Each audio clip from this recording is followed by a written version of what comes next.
ladies and gentlemen. It is the Sun City Leatherheads podcast coming to you strong with this epic week before free agency. And we already got some news and craziness and pandemonium going on in the NFL. Man, Danny, it's been awesome. It's been like, we prepared last week. The people don't know, but we've been planning the new year, right? This is going to be our 2025 second season, and I'm super stoked and excited.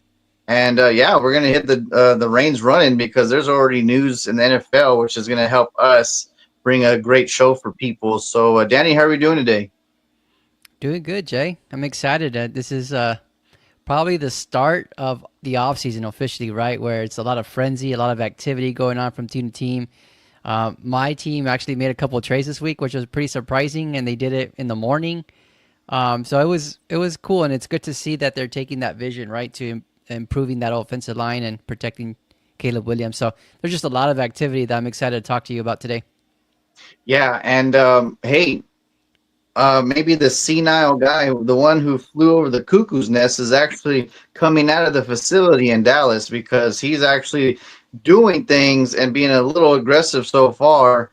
And we haven't lost big pieces yet. So, like, honestly, going back to Dallas, Danny, it went literally in a month. Jerry Jones was like Hades to people in the sports world, especially if you're a Cowboys fan.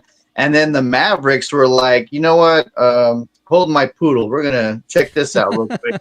And then they trade Luca to my Lakers, which has been, I mean, 2 to 3 months ago, a year ago, if you would have said I was gonna have a new favorite Laker by Luca Doncic, I would have been like, you're crazy. There's no way it happens. And then now Mr. Glass Davis gets injured, and then he's gonna probably get shut down because Kyrie Irving tore his ACL. So I feel for the Mavericks fans because they went like, at me being a Cowboy fan, I was already like just in disarray because of the season and the offseason Dallas had last year. And then the Mavericks were like, all right, well, we're going to like plus 10 them and we're going to really make you suffer. And Danny, what's even crazier, the Mavericks are apparently going to go up in ticket sales 8.6% next year. So I'm like, one, you already pissed off the fans, and then now you're going to try to get them in the stadium with Mr. Glass and a maybe recovered Kyrie Irving. I don't know, but hats off to Jerry Jones. He switched places with the GM of the Dallas Mavericks, and one got healed and correct, and the other one, well, now that we'll see what happens to him. But Jerry has definitely made me happy so far. So we'll see how that goes within a week or so. Yeah, man. So yeah, your Bears, my Cowboys have been active so far, and it's not even like the clock starting, right? So I'm super stoked about that. Of course, the combine was this past week. I don't know if you heard, Danny, but an NFL owner, they always do the whole like, off the grid, don't tell, don't say who I am, blah, blah, blah. But they said Shooter Sanders was very arrogant, I guess, in his interview or even during the whole entire combine. So I Yeah, just want how do you feel about that with him going forward? that actually rubbed me the wrong way, and I don't know if you paid attention to some of the press conference that he was. I forgot what day it was, either Thursday or Friday. But apparently, you're just asking him questions about, do you see yourself being able to come like to Cleveland, for example, and turn around that franchise? And his response was, to me, it seemed very arrogant. To your point, but then at the same time, it also seemed like, do you know, like I went to Jackson State, I turned that around. I went to Colorado and I turned that around. My dad prepares me for this. My dad prepares me for that. Kind of just throwing his dad around like if it's that he's the answer for the success he's about to have in the NFL, and it's not like that. It's not that easy. If it was that easy, we would have more quarterback hits, right, from the transition from college to the NFL. But I just think that he's probably a little full of himself, and if things go bad his first year, wherever he lands, then he's going to have a lot of backlash, right? People are going to already hate on him. As it is, look at Deion Sanders. A lot of people hated on Deion Sanders because of his flashiness, of, him playing multiple sports. And he was just always in like a focus for the media. And if most likely that's probably going to happen with his son Shador. And how is he going to handle that? We know we know Primetime handled that well, right? He took that and that was his fuel. But for Shador, when you have a whole franchise, a whole fan base kind of coming at your neck when you're not producing, is he going to be able to handle that, or is he just going to throw his dad's name, around to try to justify the situation or validate, his success going forward? But that just rubbed me the wrong way. I've been wrong before in terms of like success. Quarterbacks making that switch from college to football. So who knows? But what are your thoughts on that? Um, Double D stands out to me, Danny. Dad Dion, because he does have a lot of huge shoes to fill. They have two different positions, right? Like Dion, even if he had a slacking year back in the day, which he never, I don't think he ever did, but you could get away with the slacking year as a cornerback, as someone that is not a quarterback for the Dallas Cowboys when he played with Troy Aikman, or a quarterback when he played with Steve Young. You know what I mean? Like he doesn't have to be the guy, Yeah, and he can just be himself. And Shador, unfortunately, is a quarterback. So you have to go in and, let's say, Cleveland, right? You brought up Cleveland. You have to make that place believe in you 1,000% without slumping your first year. And look at Danny, back to back years. The first year, Colorado had a lot of changes or whatever. They didn't make a bowl game. They can finally get a bowl game and they're looking hot going into it. And then they get destroyed. And that starts with Dion, Dad Dion, and then Shador is the quarterback. So already there, like you kind of stumbled in your bowl game. So you already kind of like probably hit a little decline on your draft stock, and then now people were upset at you the way you were answering things and the way you were at the combine. And my thing is, Dad's not going to be there 24/7 anymore. The entire yeah, time of your lifetime growing up, Dad was there. Dad's got his job now, and then now you're going to have your job in a totally different city, state, and 1,000 miles away, whether it be Cleveland or Jersey with the Giants or whatever. Like, I believe what scares me, Danny, we talked about Jerry Jones doing great things so far. What scares me, if he falls to 12 and then Jerry's like, well, that's my boy's boy, so let me take a reach. And then we take him. And I'm like, damn, I don't know if I want that right now. Granted, do I get mad at Dakota all the time? Yes, I do, because he makes stupid, arrogant comments all the time, and he doesn't even get us to the NFC Championship game. So my thing is, I don't want two of them. Like either get rid of Dak and draft the kid, or like don't reach though. That's what I'm fearing.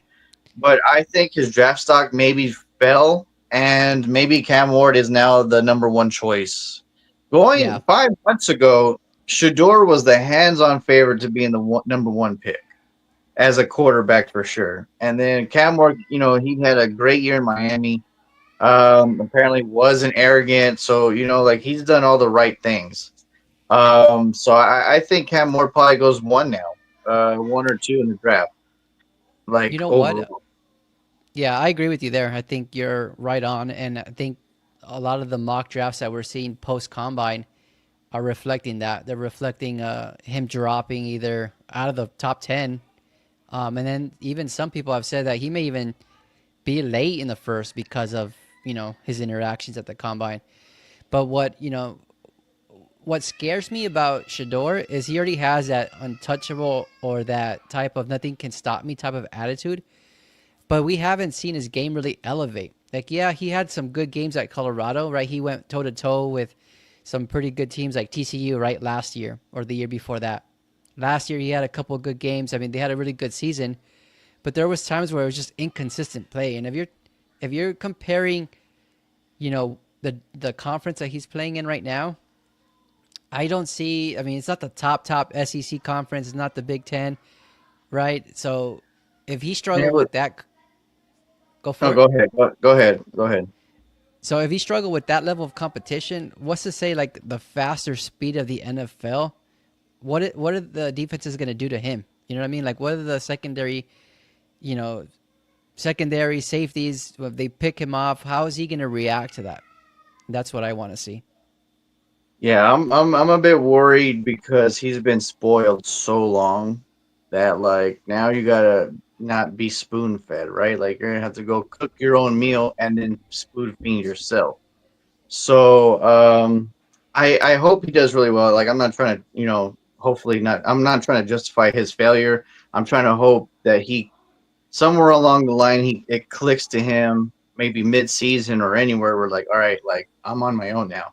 I don't have dad. I don't have Travis. I don't have my other brother. Like Yep. there's like a whole different ball game. So we'll see how that goes. And did you see anything from the combine, Danny, that like someone that kind of like rose his stock to you? There was a couple people that stood out. Like right off the bat, the person that I can think about is like Jackson Dart. I think he had a pretty good showing in his throwing session. To out of all the quarterbacks that were there throwing, I think he seemed like to be the most accurate. And then also had a really nice deep ball that was pretty accurate as well. So that was a good one. And actually, that made me think of you because I know that's your boy, right? Jackson Dart. What did I But say all year, Danny? I said Jackson Dart, I think, has the better better qualities to become a better pro than he yeah, would be at college. So we'll yeah. see if it works out for him. I can definitely see somebody who's like a QB needy team or like somebody that like the Raiders for example, right? They're trying to figure out that position right now, but maybe they want somebody to develop, right? And so Jackson Dart going to the Raiders makes sense, or maybe somebody at the end of the first round, maybe trading back, Right. with the playoff team to swing into the first round and draft him. So I thought he had a really good session. There was a lot of offensive linemen that surprised me, like Will Campbell. I haven't been too high on him or Calvin Banks from Texas, and so being able to see him kind of go through the drills, he looked pretty solid, and he ran pretty quick too for his size. So I don't know. I mean, those are the people that are gonna be there around the time the Bears draft. So I've told you this since last year, right? The Bears need to update that offensive line, and that's my focus for the Bears in the first Right. round. Right. Yeah, going back to Dart, I hope Dallas picks him up in like the second or third round. Because like I still think people will still question him just because of like the college play, but like it depends on your coach. It depends. I mean, he played in the SEC, so I mean, Yeah, obviously he got his butt torn up by the big boys that were or always good anyway. But yeah, I'm excited to see. And then there's a linebacker from Alabama that rose his stock apparently, and now some people even have him going 12 to Dallas. And I was wow. like, man, we went from Abdul Penn State or Genty running back, and then now people are like, well, damn, Dallas can get this person and this linebacker from Alabama, and I'm like, damn, okay, well, I at this point I just want the best player available after free agency because we're like we have pieces now. We just got to get the stock around those pieces, right? So, Yeah, yeah, that's I'm why. Sorry to interrupt you, but I was gonna say that's why this week is so crucial as a right, fan, right? Because now you start to see like your roster take shape, and now you're like, all right, now that we have this person or that person to fill that hole, now we can turn our attention to this person in the draft to fill this other hole, right? So I'm excited for next week. I want to be able to see like what our teams are going to do, and then that way we have an idea of, what are some potential draft prospects that make sense for our teams. Well, Danny, that sounds like a great segment right now. I have a wish list. You have a wish list. Let's get and call the Wizard of Oz and see if we could see and dabble what our wish list can be, and hopefully You are will be. you are jumping ahead, my friend. Oh, oh, There's a lot of we're doing the there, recent news. yeah, there's a lot of news we got to go through. Oh, okay. Well, I thought this would be first just because no, my apologies. I thought this would be my first just because like we're gonna add to like whatever's happened, but I get you. All right, recent well, there's a plenty of recent NFL news to keep us going. So man, this I don't know if it was just I don't remember it being this crazy already last year. I might be wrong, but who knows. But Danny, let's Yeah. go to Minnesota. I'm going to start with Minnesota because this is a team that they always do good one year, and then the very next year they just want to be average, and then the very next year they're going to do good, and then the very next year they want to be average, right? Like it's a weird inconsistency in the general manager and ownership in Minnesota. Aaron Jones is a free agent. They didn't re-sign him yet, and then they didn't franchise Sam Darnold, so they're going to try to get him a contract, but he's going to test the free market. That's like this whole that's the Saquon Barkley adaptation of the quarterback right now. As like, well, you're the best quarterback free agent right now, but we're going to just see where we can land when free agent starts. And it's like, no, you just saw what Saquon did for Philly, and he just like ran him to the Super Bowl. So um, Minnesota does not franchise tag Sam Darnold. Danny, where do you think he lands? Why and why shouldn't they bring him back?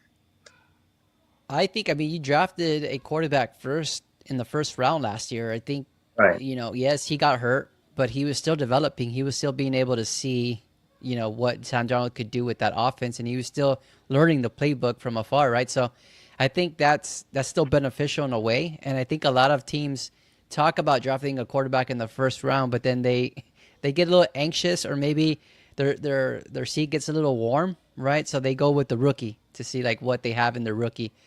But I think maybe, you know, JJ McCarthy getting hurt is a good thing because now it forces him to sit, learn behind Sam Darnold, get to see the offense from the sidelines, get to see the playbook and see how it's supposed to be ran. I think that's really going to help him coming into next year. And so, with all that being said, I think it just doesn't make sense for them to, you know, invest money in Sam Darnold because it's not going to be cheap, right? He's gonna be like $40 million plus that you're going to have to pay him. And so you're going to invest money in Sam Darnold to hopefully what, have JJ McCarthy sit again, or would he be like a bench, like you know, Or a second string trade person that, target? or maybe a trade target, right? But I just think that you're investing too much money when you could be building around a new quarterback, a young quarterback, and really maximizing that window that you have with this team because they are pretty young, and they're kind of, I mean, we've all seen the success that they had, right? So I don't see the benefit in keeping Sam Darnold. So that really surprised me to hear that the Vikings were even considering re-signing him. I am bittersweet on the thing, Danny, because one, he had one of the best years. One, it was his best year as a pro. Two, it was one of the best quarterback by play last year, and two, you had a team. What's my biggest thing when NFL organizations blow up a team when they have something magical? Like, how are you gonna recover? Like, you don't have Aaron Jones if he doesn't resign. You don't have Sam Darnold, and then you're just gonna like hopefully like Justin Jefferson can't play quarterback, he can't be running back, and he can't be wide receiver at the same time. Like McCarthy, yes, does he have good potential? He does, but my thing is you at least franchise tag him for 1 year to see if you guys can still have that magic, and then see if or maybe McCarthy outplays him in preseason or whatever and practice. Then you have a backup just in case. But I'm gonna go on the left field, Danny, and surprise you, and I'm gonna tell you why and why it makes sense. So last year I told you, man, Pittsburgh with Russell Wilson is like, I think it's going to do well, whatever. It fizzled out. Justin Fields goes there as a backup. Like, like now they're just they're in disarray. They're leaning towards Justin Fields, right? Why not get Sam Darnold and let both of them go? You'll have a younger quarterback, just like Justin Fields. You'll have a knowledgeable quarterback that's way better and has a way better arm than Russell Wilson. And then you have a guy that's in not hasn't been injured a lot in his career, like a Justin Fields. So you basically put both those quarterbacks into one by getting Sam Darnold, and then you wouldn't even have to worry about a deep ball getting picked or like being aired because Sam Darnold's deep ball is one of the best deep balls in the NFL. Like let's just agree with that, because that dude, even when he was with the Jets, he had a beautiful deep ball. He just couldn't like get the mid range and the short throws as accurate as he did this past year. So I think if I'm Pittsburgh, if I'm like, dude, we were right there. Like our defense is there. Then these quarterbacks kind of like made us a little better. We made the playoffs. We look good. Why not just get a quarterback that can outdo both of them with himself, and then go after another backup quarterback and let the other two walk? Yeah, I like that. I think that's a good. That makes sense, right? Because they have Pickens. Who else am I missing on that wide receiver group? Because they had a pretty good makeup Right. of wide receivers, right? So that yeah, I like that one. What about the let's stay in the AFC North, and what about the Browns? The Browns have always been a quarterback away from their team. Danny, they're always like a quarterback or a GM away from everything. Like the Browns are one of those teams I feel for every year because I'm like they have great potential. They say they're not going to trade Miles Garrett, but who knows if someone gives them the kitchen sink of a mansion, maybe they will. But like the Browns are just so like disheartening to me because they're always right there. And then now Watson, good thing they restructured his contract because he's probably not going to play anyway. So this dude, like Danny, I'm not trying to mock this, but I want to be Deshaun Watson's agent. Like that guy has got to be the golden goose of agents because he's making this guy 100 million, so he's probably getting close to like 20 million just by himself with Watson. Imagine all his other clients, and I'm like, and he's sitting like he's not even he's not doing anything. So all that long term contract negotiations and baffleness, like I would love to see a Darnold in the Cleveland Browns uniform. I would definitely love to see that. And they have, Njoku, they have pieces around him. And then you Yeah, can go and draft another good wide receiver. Yeah, I mean, Darnold is going to be one of those pieces this year. Like once he falls, then a lot of other dominoes are just going to go just fall with him because he's going to be the main prize of quarterbacks for agency. Like, and it's crazy to think that, Danny, because last year if you would have told me Aaron Rodgers, even though I hate his arrogance, or Sam Darnold's, who do I want for agency? It would be hard for me to say Sam Darnold. But this year we already know how that went down, and I think Darnold is definitely the best quarterback free agent out there. yeah. You know what? Like looking back at Sam Darnold's success this past year, I think what really helped him was having Kevin O'Connell unleash his potential. And I think Right. being in San Francisco behind Shanahan also helped him a lot because he learned like the schematic right for the West Coast offense. Same concept, different mindset, and it works, and it helped him a So lot. like if we talk about him going to like Pittsburgh, right? They don't have that playmaker or that play caller to help them kind of develop even more. In Cleveland, he does have that with Stefanski. Like Stefanski's that's his bread and butter. He's a play caller, so Right. I would say that would make sense. I just have to say like for Darnold to make the next move, if it's not in Minnesota, he has to go to a place that has a really good quarterback. Foundation. Yeah, like a quarterback foundation, a good play caller, smart. I don't know. He just has to be very If careful with he, his if next he move. doesn't land in Minnesota again, where in the NFC would you think he would end up? All right, I have to go through division because I It's all don't. right. So like NFC East, no, right? Everybody has their quarterback, with the exception of the Giants. But I think it's safe to say they're probably gonna go Cam Ward, so not them. Um, NFC North, well, he was already in the NFC North, so no. Falcons, perhaps. I don't trust the quarterback, the play caller. Sorry. Um, what about the Saints? Saints have what, Kellen Moore. Right. They said that they're going to stick with Derek Carr, so we'll see. I think at this point Darnold is an upgrade over Carr. Don't you think? Absolutely. I totally agree. And And what the South, the the West? NFC West, we have the Cardinals, which no, right? Rams, no. 49ers, probably not, but the Seahawks are there. It's just they have Mike McDonald as their. Is it What Mike happens McDonald? if Purdy doesn't get his contract, Danny? Oh, Does that'd Sam be interesting. because Sam Darnold could go back home to San Hmm. Francisco, and then maybe he makes another trip to Carolina because he had a small stint there in Carolina, but like what he did this past year, he's way better than Bryce Young to me. You think so? Yes, I think Bryce Young absolutely. kind of got he kind of figured it out Got at the hot end. at the end, but I'm talking about overall, like long term. I think Sam Darnold would be better right now. Hmm. I just think maybe like I don't know. So 49ers make sense. we're making we're basically saying the AFC will probably go after him, I think so. I think that's where he's going to end up, if not the Vikings, right? right? And another, you brought up the Saints, right? Derek Carr and where they're going. Well, they released Jamal Williams, running back, the Hmm. veteran out there, which is interesting because someone like trolled him because they put a lion. Of course, he was an ex-lion, so they put him as like the lion gift dancing, and I'm like, oh man, you leave. I mean, I don't know. Did he leave the Lions for more money? Like, I don't understand.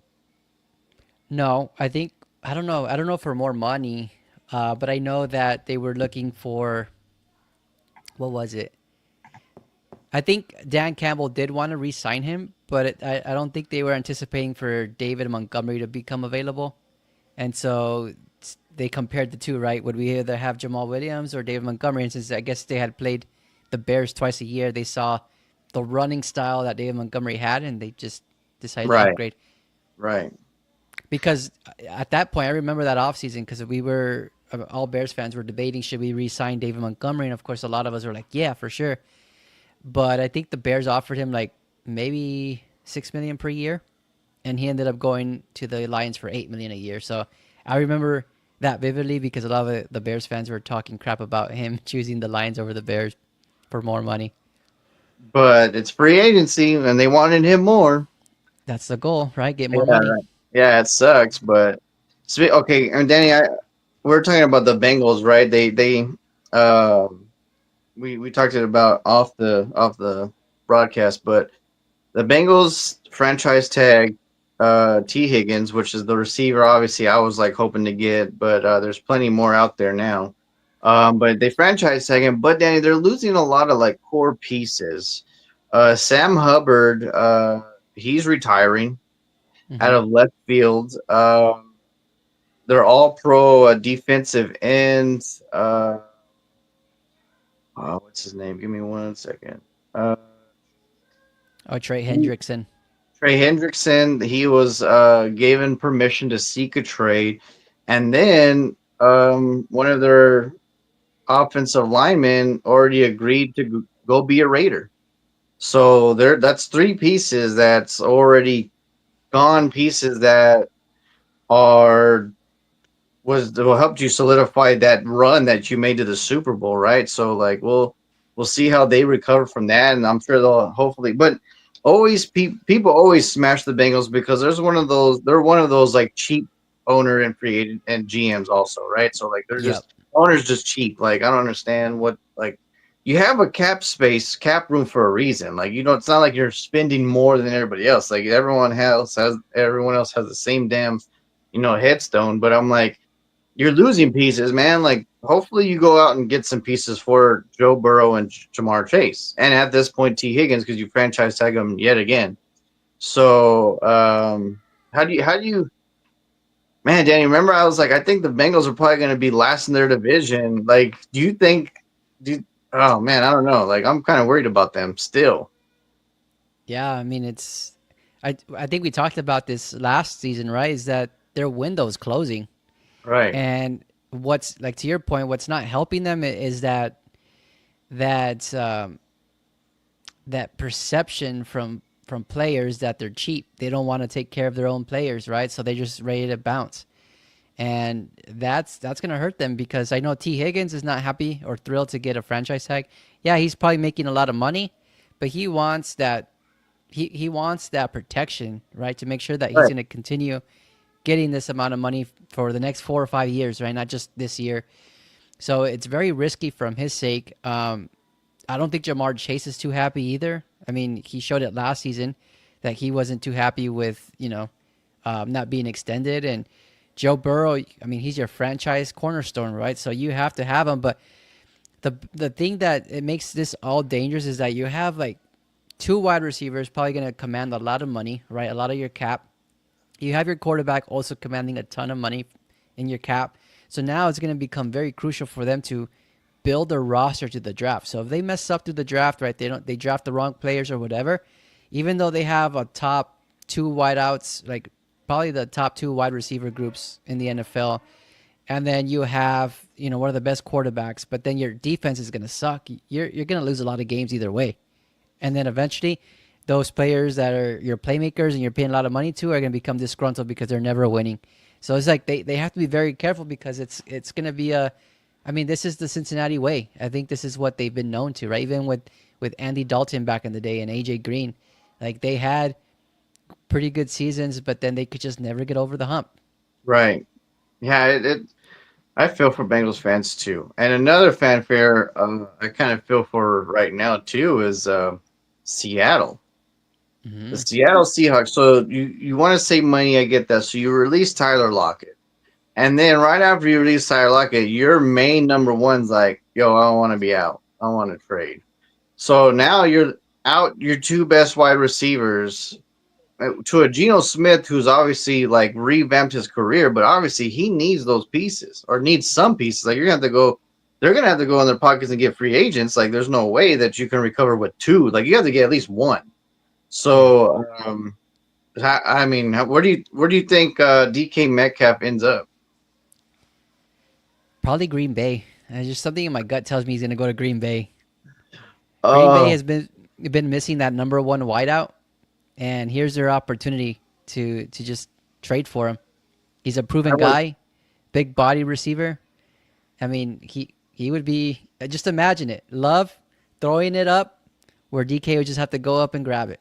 that would make me sick, but it makes sense, like you said. Like it's too perfect to not if you're Green Bay, right? Like it just makes too much good sense. Man, how oh man. Yeah, that'd be I intense. would I would love for him to go to the AFC, honestly. Maybe like the Bills or something. That way we don't have to play him that often, and it'd be nice. But I doubt that happens. And it's crazy too. Both of them, Tyler Lockett and DK Metcalf, are going to be on two, like two new teams. Yeah. Like that would be crazy to if a team goes after both of them. That'd be wild. Can't you see, like, you mentioned Russell Wilson going to the Raiders? Imagine Russell Wilson and Lockett having a reunion in Las Vegas. Like, I can see that happening. And they loved each other because his aerial arch ball was so perfect for Tyler Lockett. Yeah. I don't see DK Metcalf going again with having a reunion, but like, yeah, I could see Tyler Lockett and Russell Wilson. Yeah, they could be a good tandem for sure. But yeah, I mean that's crazy. Like the Raiders are obviously not being a or trying not to be a joke anymore, right? Like they're tired of the Kansas City Chiefs, the Chargers, and the Broncos made their steps last season, and then now this going season, Max Crosby, you're talking about the Raiders already signed like the non craziest like quarterback deal in the history, which he deserves. He's amazing. He's their cornerstone piece. And then, like I mentioned earlier, they already agreed a deal with offensive lineman for the Bengals. So they're already making moves before even the clock starts. So that's the Pete Carroll, Tom Brady, way. Like, hey, let's try to solidify some things before we even have to try. So I think they're going to be better off than they've been in the last 20 years for sure. Yeah, and it's exciting, like Tom Brady having that effect on that franchise. Like you can see it already. Like they're Oh yeah.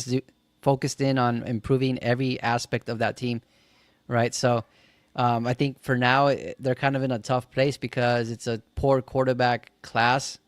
So they're not going to be able to probably select their franchise quarterback, but at the same time they can go free agency and get a Russell Wilson or get Aaron Rodgers even, right? To kind of be that band-aid while they try to find the next quarterback next year or something. You know what, Danny? I imagine they're building pieces, right? Can you imagine in 2026, Tom Brady and the Las Vegas Raiders draft Arch Manning at the number 1 pick. That'd be crazy. But I mean, he loved the family, even though they were very competitive to them. But like that's what makes people grow, right? Like especially in Yeah, sports, you're the person that makes you best is the one that keeps you fighting, right? So both Mannings always went toe to toe with him. Obviously, he lost twice to Eli in the Super Bowl, and then him and Payne would have their battles all the time. So yeah, can you imagine like the Raiders get the number 1 pick next year? that I would be mean, dangerous. that would be scary. Yeah, because you're gonna have Tom Brady being able to kind of mentor Archie. Right. Yeah, he'd be there like, all right, kid, like let's talk it through. And then he already has his uncles. Like, I mean, like, oh my gosh. But can you imagine if they get the first pick next year? Well, they need it because I'm telling you, Archie's gonna go number one overall. Well, that's what I'm saying. And you said like, that they probably won't draft a quarterback this year because it's kind of weak. But we've seen stranger things, Danny. So who knows? Maybe Sam Donald becomes a Raider. Who knows, right? like, Hey, like well, if they want Archie, they need to start like. Well, they got rid of Minshew this week, but maybe start O'Connell or something. I don't know. so Minshew Mania is a free agent too, huh? Yeah, he's gone. Wow, that's what his third team in 3 years. Yeah, he's a journeyman for sure. He's watch. He's gonna be a cowboy. Like he'll be the he'll be the Uncle backup for Rico. the Dallas Cowboys. Which I mean, I'd rather him be a backup than obviously a starter. So like, he's a decent backup, but he's inconsistent with the starting program. But I Yeah. wish we were just signed Cooper Rush back. But I think he wants to go to a place where like he could potentially like fight for the job. So we'll see how that goes for him. You know where he needs to go, right? He needs to go to New Orleans. Or that, or Cleveland. Yeah. I mean, he's quiet, but he's consistent. Like he doesn't throw a lot of picks. Like I like him. And he But already has relationship with Kellen Moore, right? Through his time in Dallas, or no? oh, yeah, he does. So yeah, the Saints, yeah, he could go. And then of course, Uh, Danny, the rich keep on getting richer. So Zach Bond and Saquon Barkley, of course, they get their extensions to make sure that they stay in Philly for a while. So there's that, and Philly's gonna I be super tough, man. Yeah, they're gonna be one of the favorites again next year. And actually, man, you have to give them a lot of credit because that Zach Bond signing last year was probably just as big as Saquon Barkley. The Saquon, underrated, the underrated of all signings was Zach Bond. yeah, that dude had a massive improvement in his career just simply because he went with the Eagles. Because before that, he was just kind of with the Saints, right? And he wasn't really too active. I mean, they were even using him in that right role. Like, I think at one point they were using him as a defensive end, which Right, they had him on the line, but he's a true and linebacker. yeah, so that's unfortunate for the Saints. Eagles got a good one, and I'm glad But they paid him. Big Fangio system was so perfect for him. Yeah, yeah, that's yeah. I mean, it sucks, right? Because the Eagles are probably gonna be very competitive and hard to beat in the NFC, but um, man, they just built their team the right way.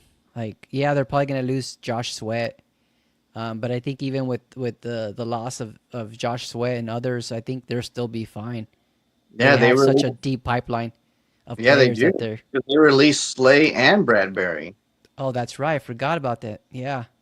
Well, I So mean, like, look yeah, at they got deep. They're deep in depth. they probably feel really good about their two rookie cornerbacks that are, Well, one of the gonna rookie develop. quarterbacks had an interception on his birthday in the Super Bowl. So like, Yeah. he he's doing really good. Jesus, man, how crazy! And speaking of like, we're talking about like up and down and going left or right with players and teams and stuff. Like, what are the Rams doing? They're so inconsistent. First, Matthew Stafford can seek a trade. Then they're like, all right, well, we'll get together, restructure. He's going to stay. Now they're saying Cooper Cup might. There's a scenario where Cooper Cup stays too, and I'm like, what are you doing? Yeah, that's I don't know what they're doing. I think they're a little desperate right now. Um, I think with the whole Matthew Stafford thing, they weren't thinking that he was probably going to get a, you know, he wasn't going to get a lot of looks from other teams. But you quickly saw the Raiders were quick to, hey, we'll give you this much money, just come play with us. And then I think there was another team right involved in those conversations as well. But oh, the Giants. I think it was the Giants. So yeah, I think they got a little worried. They panicked, and they're like, you know what, we'll keep you around.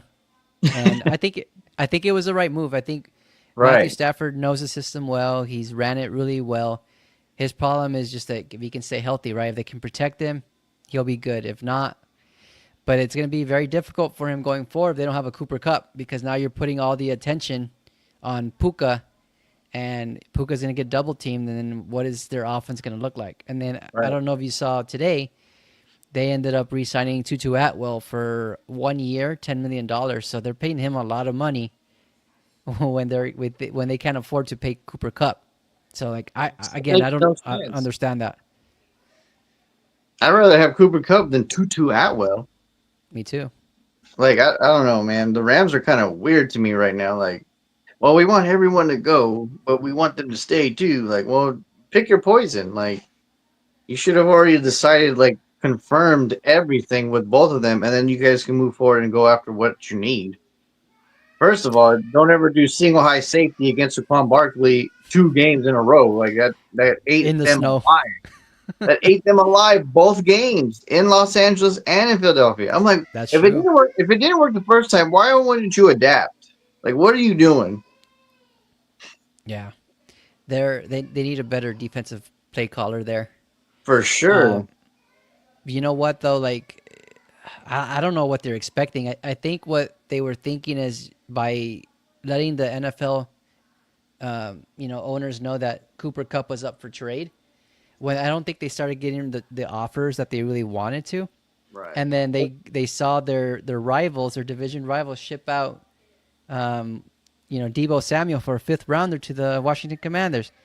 And I honestly think Debo is a better player than Debo. I mean, Debo is a better player than Cooper Cup.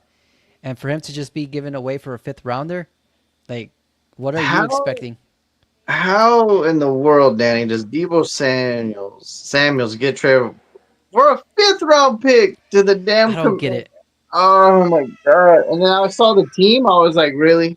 Not an AFC team. They really hate Dallas. Like the 49ers, like, oh hey, yeah, go ahead, go chop them up. I don't But get it, Jay. Like that just it's so head scratching to me. Like Debo Samuel was drafted in 2020 and instantly made the 49ers a competitor, right? They went to that Super Bowl against the Chiefs and geez, lost that first time. yeah, right, Yeah, and he was a big part of the offense. And then like every other year after that, I mean, they ran him dirty into the ground because they used him as a running back.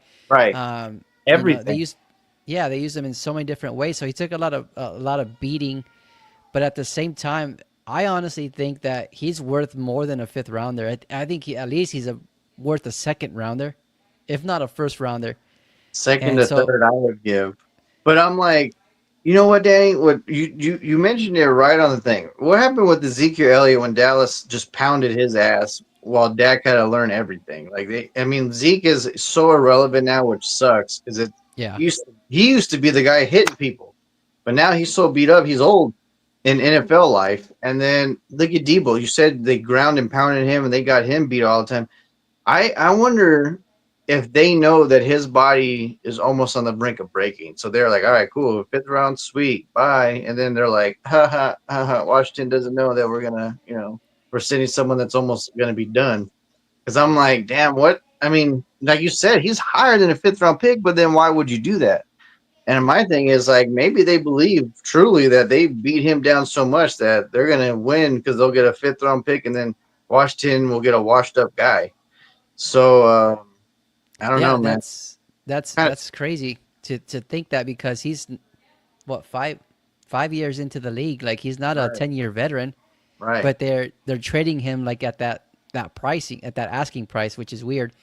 Um, but I don't know. I wonder if Washington is smart enough not to run him that way as well. Oh, Maybe I they hope they not. str- they strictly stick to him like as a traditional slot receiver or something.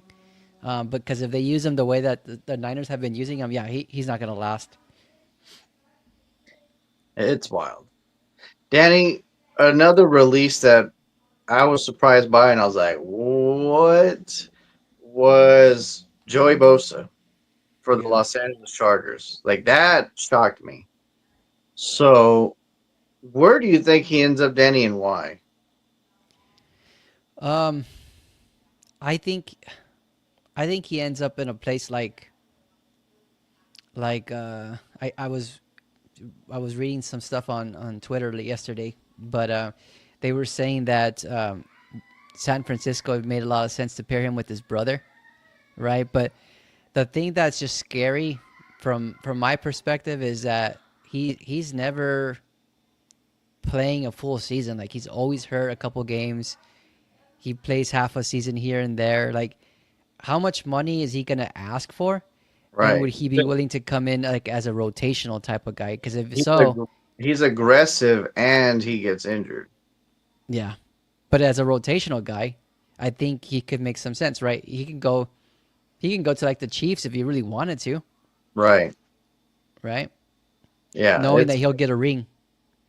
right. It's an interesting thing for him because he's got a lot of thinking to do because like, do you want the most money with some wishy-washy team that'll just use you for jersey sales and like like you'll be the guy, or like you want to go to a contender and then like there'd be some times where like yo like we'll give you a breather and then not try to get you killed for the playoffs. But yeah, I don't know, that one was a bit shocking, but it's understandable also. Like you said, like his injuries.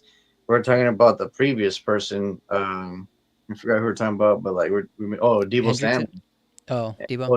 We're talking about Debo Samuel because we're talking about injuries and all that stuff. So, like, I mean, Joey Bosa's the defensive end version. Like he just was an Yeah. aggressive individual. Maybe he beat his body too much. So, who knows, man? But that one shocked me a bit for sure. Um, I what trips me out right now is where's Demarcus Lawrence gonna go? Is he gonna like take a few million off so he can stay with Dallas, or is he gonna try to get the max wherever in his final contract? Because if he doesn't, I can see a Dallas Cowboy team that wants to try to do stuff finally because they've already been aggressive so far. I could see him going with Parsons and Osa and lining up next to them because Joey wouldn't have to be the guy in Dallas. They'd be like, "All right, man, like you're the old timer now. Like just use your veteran brain and stuff. Just you don't have to go 100%. Give us 80 because this dude number 11 is gonna go 100%. He's gonna help you out 1,000 times. Mm-hmm. So like if Demarcus doesn't come back, I think Joey would fit really good with Eberflus in Dallas at this point. I've always liked Joey Bosa, and I'm not even saying that because of like I want him to go to Dallas because I'm a Cowboy fan, but I just think like right now, a new defense regime, you don't have to be the guy. You could technically be the third guy because they just signed their number two guy for an $80 million 4-year contract. So you don't have to be the guy, and you can just like go out and do the X's and O's, and then help out the team. Like Von Miller, like look what Von Miller did Yeah. for Buffalo. Buffalo, right? And then like there's other people like Jared Allen. Remember, like he went in later for Minnesota. He just like kicked ass in Minnesota, and he was already up there in age. And like there's so many players that you don't have to be Superman anymore. You could just go do your thing.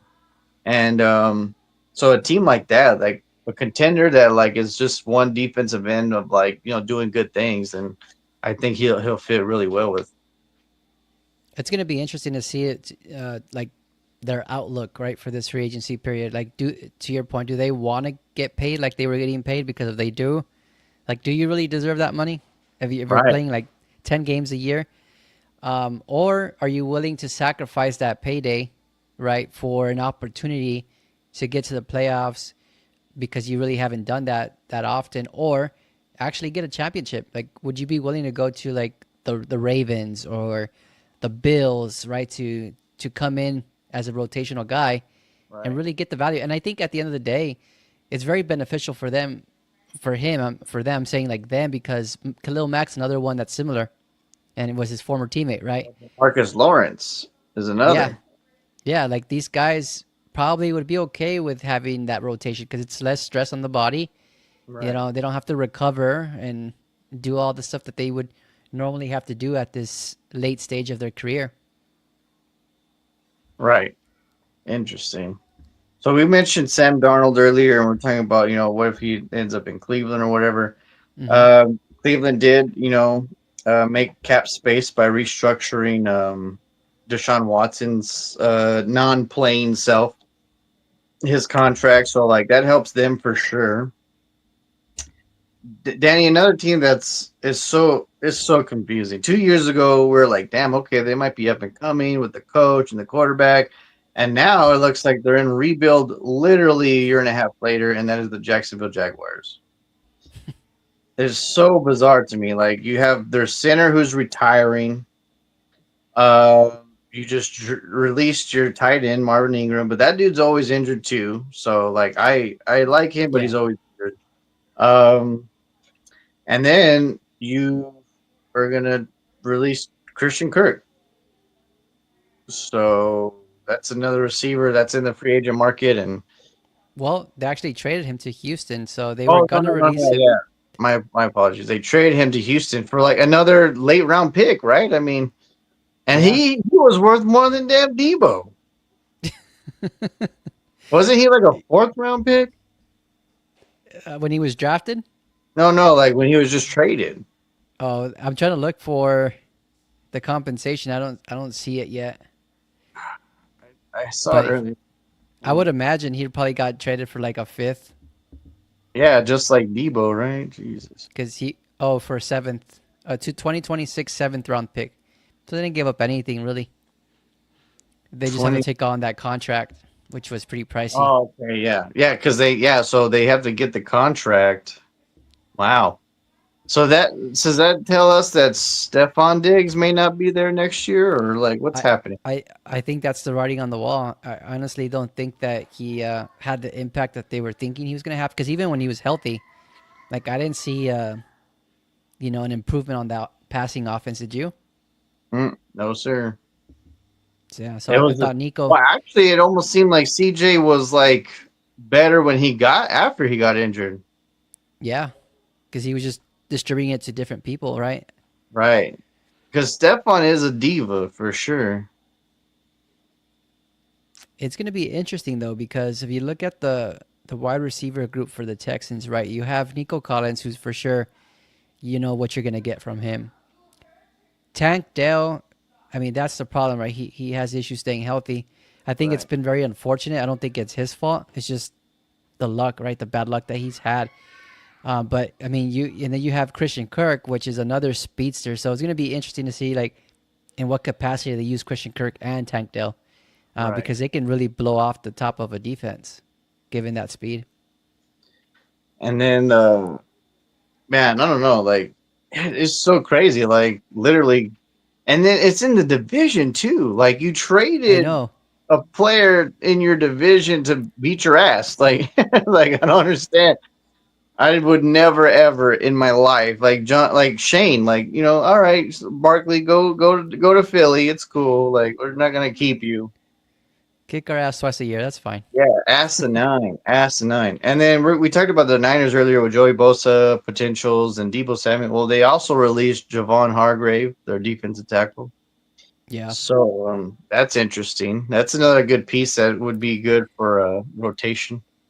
You know what's crazy though, Jay? I just thought about this today. Like, I don't know if you recall, like 2 years ago, right? That's when Javon Hargrave, um, I guess, joined the Niners that free agency period because I know Right, that the year, right, that offseason, right before they had lost to the Chiefs in the Super Bowl. So um, I remember like Javon Hargrave was probably one of the most sought after free agent that year, right, along with Draymond Jones. I don't know if you remember him from the Broncos at that time, and he signed with the Seattle Seahawks.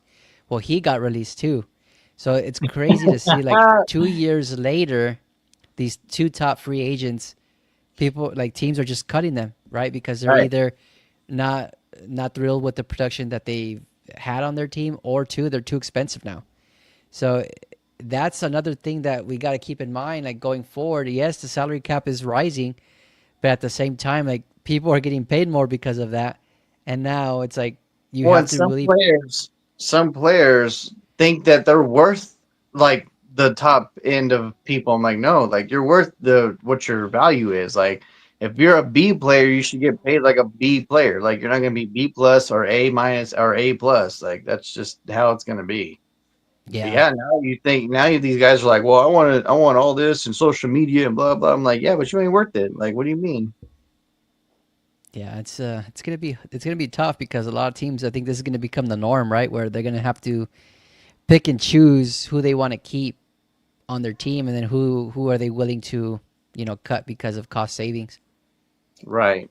Well, going back to savings and re-signing stuff, Theo Jackson, right? Yeah, Theo Jackson, safety for the Minnesota Vikings. He got a extension, so apparently he was worth more than Sam Darnold.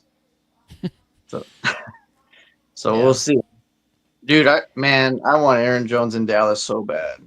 Oh, man, I would love to see that happen. Honestly, I think that would be just like a perfect marriage. Right, I agree. As it Oh. is, like Aaron Jones has that chip on his shoulder. Imagine that chip when he comes and plays for his hometown team. Right, and the fact that like we don't have no damn running back really, like like Elliott's gone, Dowdle's a free agent, like, and then I was about to say Vince Vaughn, but Deuce Vaughn, dude's always injury prone because of his body. Like, we really don't have a running back, so we have to go get a running back in free agency this year, even if we want to draft a running back. What about Genty? What do you think about him? I love him. I just want the best value pick though, like, because there's a lot of running backs in this NFL draft that we can sacrifice not getting Genty and then getting later. Like the guy from Arizona State, I would love. Like there's a few that like I would be down with, but Yeah, that's a discussion that I've been having with Chris, or my nephew. Like, he wants, I guess, because of the Bears' recent moves, right? He's okay with us having that luxury pick at 10 and picking Genty. And I'm like, why would we do that? Why would we why? sacrifice another Brick position? Griffin. This is Brick Griffin all over. Why would we sacrifice another position that's maybe not so deep, right, in the draft to get a first round running back? When there's so many different options at running back that you can Right. get in the second, third, and fourth. Like, there's just a lot of potential there as far as running backs go. So I don't Well, know. it's the same guy who said Chicago was going to be unbeatable last year, and that Caleb Williams is the next thing to Jesus walking on water. And then all he did was take sacks, which is good because now you guys got a guy that's not going to let him take so many sacks. So that's a good thing. But Yeah, like, yeah, hopefully. you got to get what you need, not some flashy player. Like that makes no sense, especially when that position's deep in this draft. Yeah. And at the end of the day, like, those splashy running backs don't make a huge difference. Like, they don't lead to championships unless they're like again, like Saquon Barkley's case, right, where he was a free agent pickup, where he went to a team that was already established, already had that foundation built. Like, yes, I can see it working in those instances, but like, if you're a team that's barely trying to build that foundation and you go pick up a running back, like, most chances than not that's not gonna lead to a Super Bowl or consistent playoff appearances or nothing like that. So I don't agree with that, but what do I know? Right. Well, I don't know, Danny. I think sometimes we know a little bit more, and then sometimes we're just stalemate because these owners like make us scratch their scratch our Our heads. heads. Yeah, like what are you doing? Like what? How does this even make sense? But it is Yeah. them. So, but yeah, man, there's been even the clock hadn't even struck gold yet, and we already got moves and going on. Speaking of moves, Danny, Chicago, the Bears making some moves already. Danny, how do you feel about your move so far? I love them. Jonah Jackson was one that I think Bears fans on Twitter were arguing about because they took his tape from last year and they were saying, like, why would we invest money on a guy that got benched last year with the Rams? And I think that's easy. That's an easy thing to do, right? You can point at that and say, like, oh, we got gypped, but at the same time, like, you have to really understand, like, his situation. And before he joined the Rams last year, he was with the Lions with Ben Johnson. So I like the fact that he has some familiarity with Ben Johnson already. So Right. he knows how they play and he knows the offense, right? So that's a good thing. The second thing about his time in Detroit is that he was a Pro Bowl left guard, you know? So I think he could reach that potential. And I think what the Rams, the mistake that they made was when they signed him last year, they put him at center and they had him become their center, their starting center. And that didn't Right. make sense because he had never really done that before. He was predominantly a guard. And I think if you're in a pinch, yes, use him at center. But if you don't need to, like, why not put him at guard where he succeeded? And Right. so what gets me excited about this pick is that Ben Johnson knows where he plays, where his strengths are, right? So he's going to put him as a guard, which is good. And I think he'll be able to elevate his play again. It's just the only concern that I may have with him is just staying healthy because he's shown he's shown like a trend of not staying healthy, missing a couple games here and there. But I just hope that he can stay healthy. So that was the first trade on Tuesday. On Wednesday, that surprised me because that happened like at 7 a.m. my time. They Right. traded with the Chiefs for Joe Tooney, Super and Bowl bet. I'm excited about that one. I think that's the type of guy that you want to add to your line that will just elevate everyone around him. So I'm super pumped about that. I think that's going to be a big thing for Caleb, and it's protecting his blind side, which is what I love even more. I think what I want to see next is, of course, the center. I talked to you about the center position, how that was something that we've lacked for several years now. Right. So I'm hoping they fix that, or they grab somebody that they can really depend on to improve that position there. But who knows? Hopefully that's next week. Woo. So good stuff going on in Big D and Chi Town. So yeah, like I said, Jerry Jones is finally actually like trying to do things even before the clock strikes golden. We signed Osa Odighizuwa, which I told you was our main priority. Like that's exactly what we needed, and he got it done. Thank God. I was super happy with that. Like Demarcus Lawrence, I love the guy, but you're older, you're just injured. Like you're gonna have to take a pay cut, unfortunately, if you want to stay with the team and try to build on something. Or you probably go to the Commanders or somewhere else for try to get your full max potential contract, which is gonna suck, but it is what it is. We should get Osa Digizawa. We put a second round tender on Cavante Turpin, which I love because that means that whoever tries to get him and he agrees to terms with him is they're going to have to give us their second round pick. So I doubt anyone's going to do that for a special teams player, unless you're the Yeah, Titans, because Fossil said he's going to hands down go after Turpin and Aubrey. But we're not going to get rid of Aubrey like probably ever in our lifetime. We better not. So Turpin should be a Cowboy, which is awesome. Another signing that has gone under the radar just because he's another special teams player is CJ Goodwin. He's one of our studs on special teams, and people are like, special teams, what? Like, dude, everything has to be perfect in order for you to win a championship. That yep. dude blocks so good when Turpin's running, and that guy goes and hits when he has to defend. So I'm super stoked that Jerry Jones is actually like getting the pieces that we definitely need right now in order. And then hopefully when the clock strikes golden, we start adding to those pieces. And so honestly, I'm actually happy with what the coaches. I told you I wanted super coaches. You know, Eberflus was a head coach before, but is a better defensive coordinator. So I'm super stoked with that, and all the people that they built around Schottenheimer, I think is going to help everybody. And you look at Sirianni, Danny. He's always been with his face and everything. He's always been being ran out of Philly, right, with the fans and stuff. What did he do? He brought in two powerhouse offensive coordinators and defense coordinator, and all he did was win a Super Bowl. So like, you bring those foundation pieces that help you. That always helps out for sure. Um, I'm excited with that. And then, so free agency starts pretty much within a week now, right? So like that's crazy. Yeah, less than a Um, week. It starts Monday. yeah. So Danny, let's say you're the GM of the Chicago Bears and you get three picks guaranteed on free agency. That is a free agent because trades. I mean, there's gonna be trades and stuff anyway, but like, there's three free agents out there, and you can get those three no matter what. Who are you taking and Oh, why? I'll give you the first one while I look for the free agency list. But the first one that I really want, I just mentioned that right now, is center, right? So the top center available right now is from Atlanta. His name's Drew Dahlman. So I would definitely fork out money for him. The only thing, and then we talked about it earlier, is just like since the salary cap is rising, right? There's an expectation now that players want more money, and honestly, like I don't think Drew Dahlman is worth $18 million a year.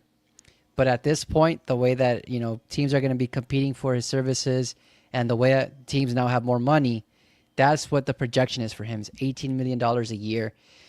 So honestly, like I would like him just for now, just for that way they can protect Justin Fields. Here I go, Caleb Williams. I think that's going to be imperative for him to take that next step, right, and to surpass Jaden Daniels and really compete against like a CJ Stroud and all those best quarterbacks right now. So I do think solidifying that center position. The next one is, of course, going to the defensive line. I think we need a pass rusher to kind of complement Montez Sweat. And I would love to have a reunion with Khalil Mack, but at a really, really cheap price. And honestly, I don't know if he'd be willing to do that. The way that I kind of envision, and he's already said this, Mack said earlier this week that he's not looking for that, starter role anymore. He's looking for a role where he can kind of compete and come in occasionally, like on third down and longs, and really just pressure the quarterback at that point, which I love that. I think if you're able to put in a fresh Khalil Mack, you're going to have a lot of success, and that Right. pocket's going to collapse. He has that strength. I mean, we've all seen it, and it hasn't left him yet, right? So I think that having him would be really beneficial. But let's say as a plan B, he's not there. I would go with Josh Sweat, and make the defensive line sweaty, uh, with Montez Sweat and Josh Sweat. I think they would be a good complement to each other. Very similar, right? They're both tall, lanky guys that are really good against the run. So that really excites me.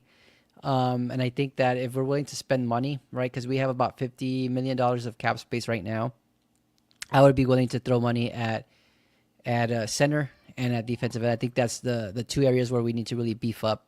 I think with the draft being really deep at running back, being really deep at defensive tackle, I'm okay with going to the draft for those positions.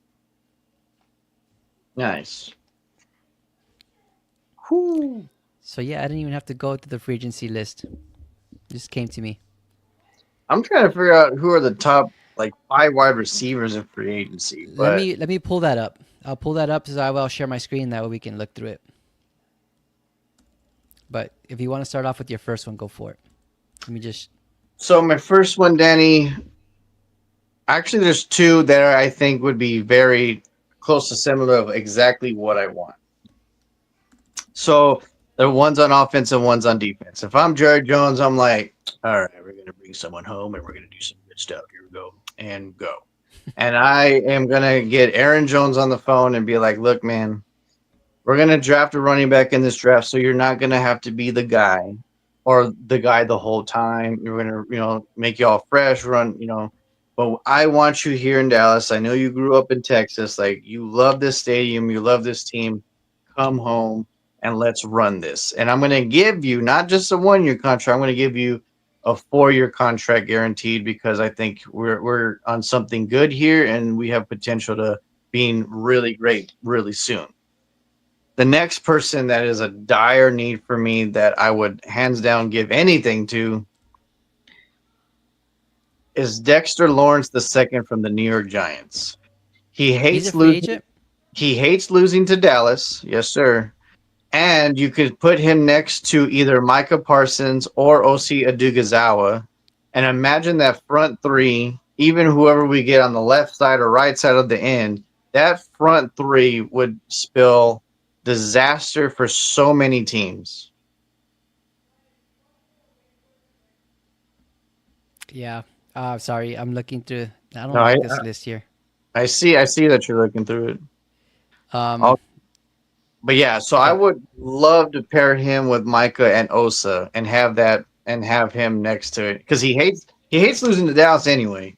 He's probably pissed off at the Giants because how they keep fumbling and failing everybody. So you call him up like, yo, man, you want to be next to Micah? You want to be next to Osa? Like, come through. And then that, man, that would well, look what the Eagles did, Danny, in the Super Bowl with their front four against Patrick Mahomes. Like they obliterated, annihilated him the entire game.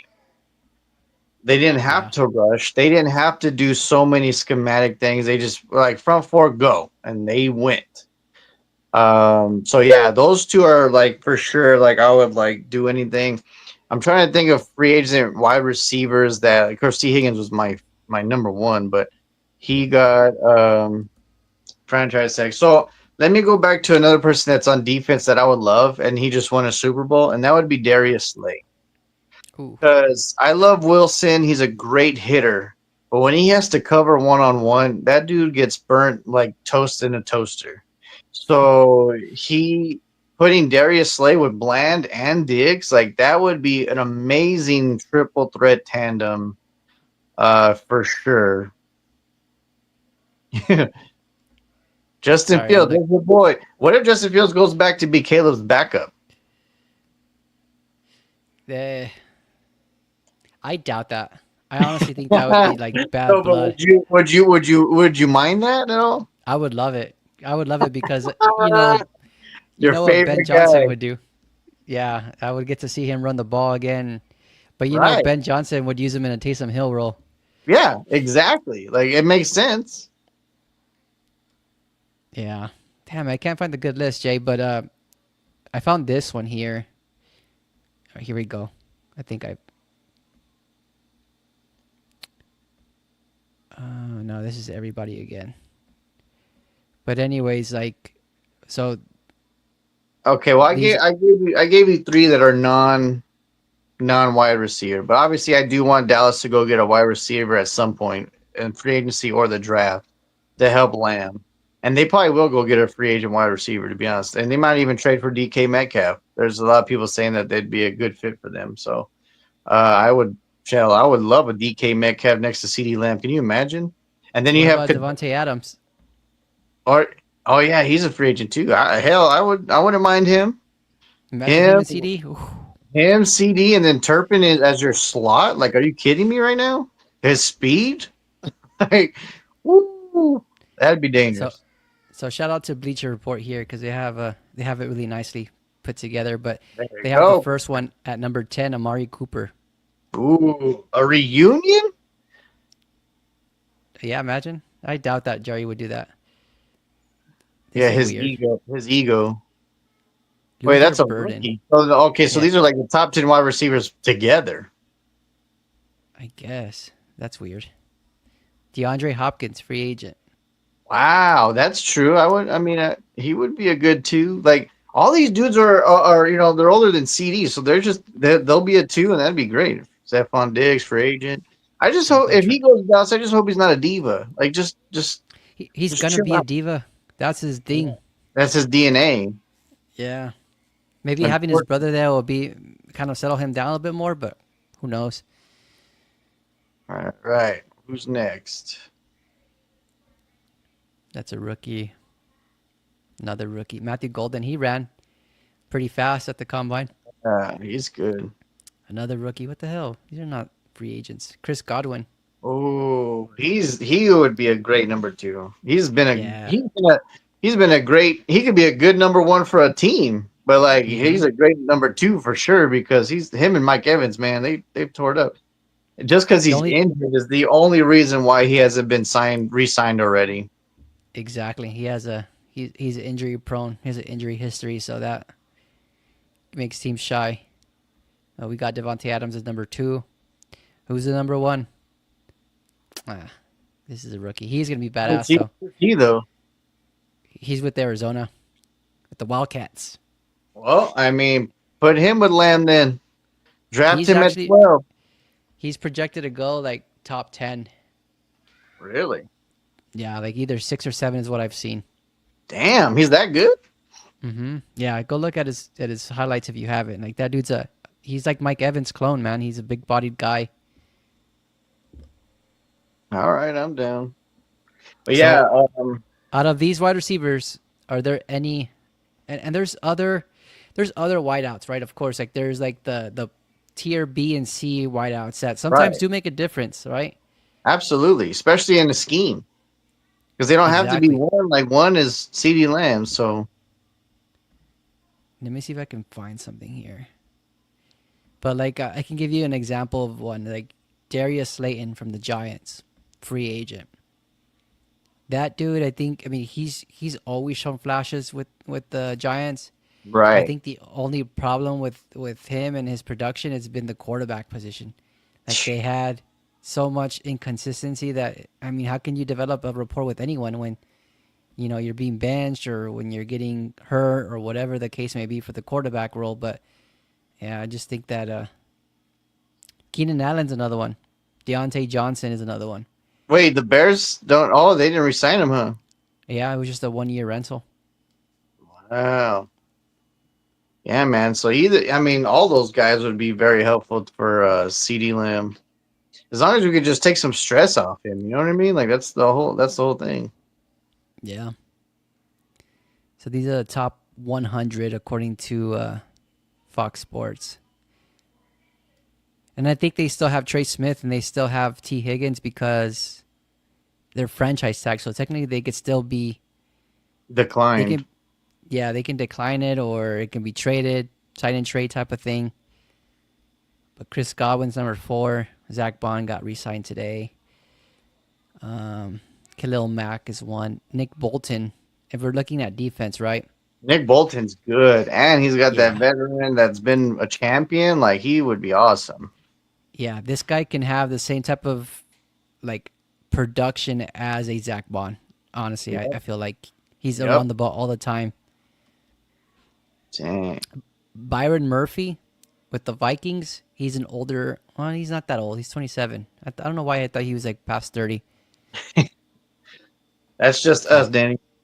right. Jesus. I can't We're believe old. that. I know.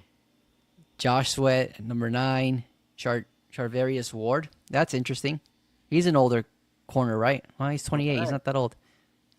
You just think everybody's a Melvin Williams.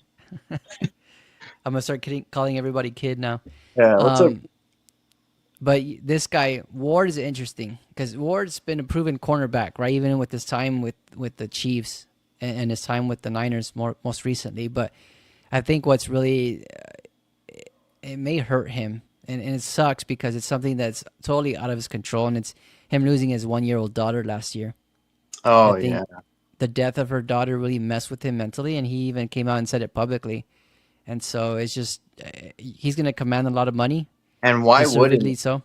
Yeah, I mean, you just have to make sure that you get whoever signs him has to make sure that they're going to get a cornerback that is going to be mentally focused on, what his role is with that new team, yeah, the and that's game. tough. Yeah, Poor guy, man. Poor him and his family. Much love and prayer go to you all. Milton Williams, Jay. This one's really really interesting for me, and it's interesting because Osa just got paid a shitload of money. Right, he got paid $80 million. Right. And I wanted to get your feedback from as a Cowboys fan. Like I saw Osa, I saw flashes of him, but it's interesting to me that Osa got that big contract while like Mozzie Smith who was drafted to be like a disruptor, right? Never really developed into what he was supposed to be. So honestly, like if you would have asked me 2 years ago who would get the contract extension, I would have said Mozzie Smith based on the success he had at Michigan. But like Osa just came out of nowhere and really, I mean, deservedly so, he got that second contract. And so, do you think Mozzie Smith is going to be a player that will be re-signed with the Cowboys, or do you think that he'll be a player the Cowboys will let walk? I think that what his rookie contract will be up what next year or 2 years. 2 years, I Uh, think. so if I get my wish and we get Dexter Lawrence, then yeah, homie's walking. Like there's no question about it. Like there's no question because like you have Osa, Dexter, and then Micah, and then whoever else you want on the end. Like there's no room for that because we even have young linemen anyway. We have Nealon, we have Sam Williams, we have like a decent. We have decent depth. It's just that we need starters that'll be there to like disrupt everything, and that's what we were lacking last year. And like how you're saying about Osa's flash, like he's always had those flashes. It's just that when he was really young, he had a healthy younger Lawrence, and then when Micah came in, obviously Micah changed the whole fucking game. So um, yeah, so like Osa's been a very consistent individual for us. Because like there's people that obviously like besides Cowboys fans, you don't watch our games all the time, but like Hmm. that dude is around the ball all the damn time. But like his one, his name's hard to say, so a lot of people probably wouldn't even try to mention his name. So it'd be like, yeah, Parsons and Osa, the young kid. I know a lot of people couldn't even say his name for a long time, so they were just like, "Yeah, Lawrence and Micah are really good." And it's like, well, Osa's there too, but you don't want to say his name. He But was living in their shadow, right? yeah, exactly. So then this year, when of course they both go down, Micah and Lawrence, then obviously it's like, all right, well, who's going to step up? Well, there's only one guy who truly stepped up, and that was Osa. He showed his true worth, basically. You know what I mean? Like he's always Yeah. like he was the Terrell Suggs to Ray Lewis, basically. And you know what, Osa and Milton Williams here with the Eagles really remind me a lot of each other in terms of being overlooked, right? So like if you look at Milton Williams' case, I think it's very similar to Osa's, where he was behind Jalen Carter, he was behind Jordan Davis, right? Those are the most flashy names that were getting all the Right. media attention. And then Milton Williams showed up in the Super Bowl. Like that dude was making. I mean, he freaking slaughtered Pat Mahomes with 2 sacks, and Right. he hurt him pretty bad. So I think he's gonna get a similar contract to Osa, like in that $80 million range. Right. And I honestly, this was a target that I wanted the Bears to get. I just didn't think he was gonna get $80 million. And so when I saw Osa's deal, I was like, damn it! Now he's gonna be super expensive, Right. and Yeah. Now we he's won't gonna be get like, him. well, Osa got this. Why can't I get it? Yeah, Um, while it's in my brain, I saw it earlier, and we're talking about defense and stuff like that. So now, since Joey Bosa has been released, and then someone else, I think a linebacker is a free agent for the Chargers. Now there is no player that was a part of the San Diego Chargers. really. Yeah. Oh, so that was it. Bosa was the Yeah. last one. Yeah, Bosa's the last one, so now it's all Los Angeles Chargers players. Isn't that wild?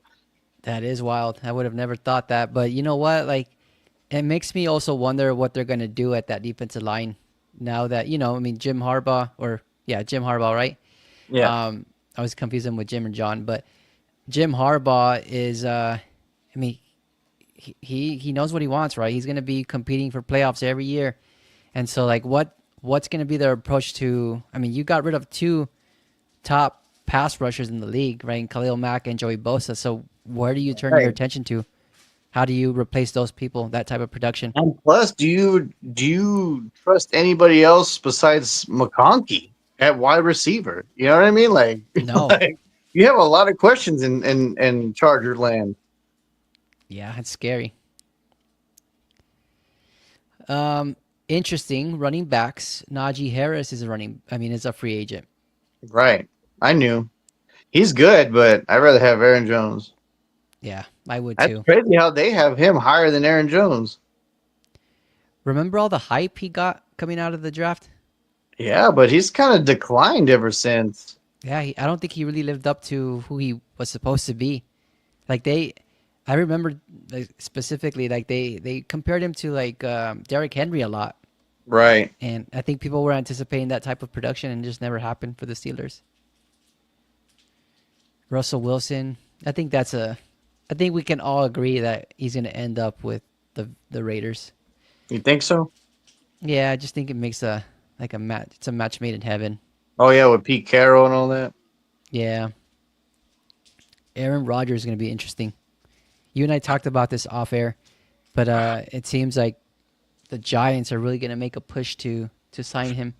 I want them to get him because I want Dallas to just annihilate him for all those years for upsetting us and the no I would Dez love catch that. crap game and whatever. You know what I mean? Like all the times we got betrayed because of that fool.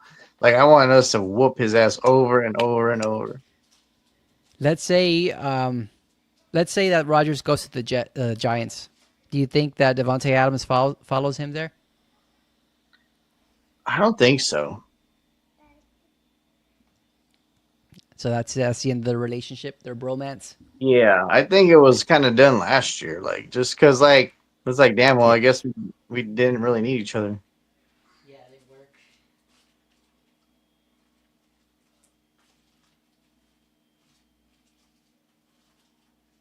Sorry, my daughter made a mess over here.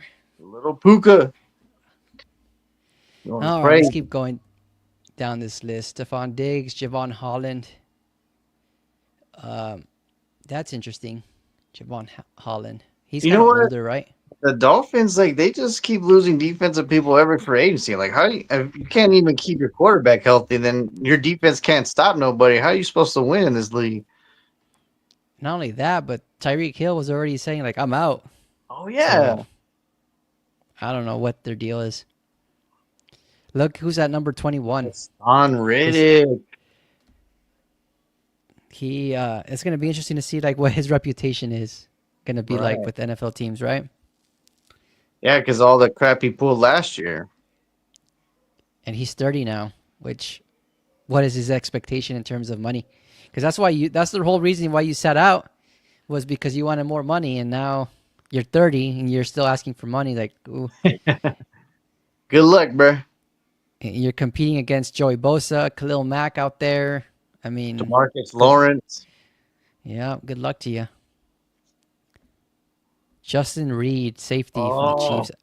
I didn't know how he many was a free agent. times have I said I loved him? Like, I pick him up in Madden quick as soon as I see him as a free agent. Like, man, that would be a great pickup.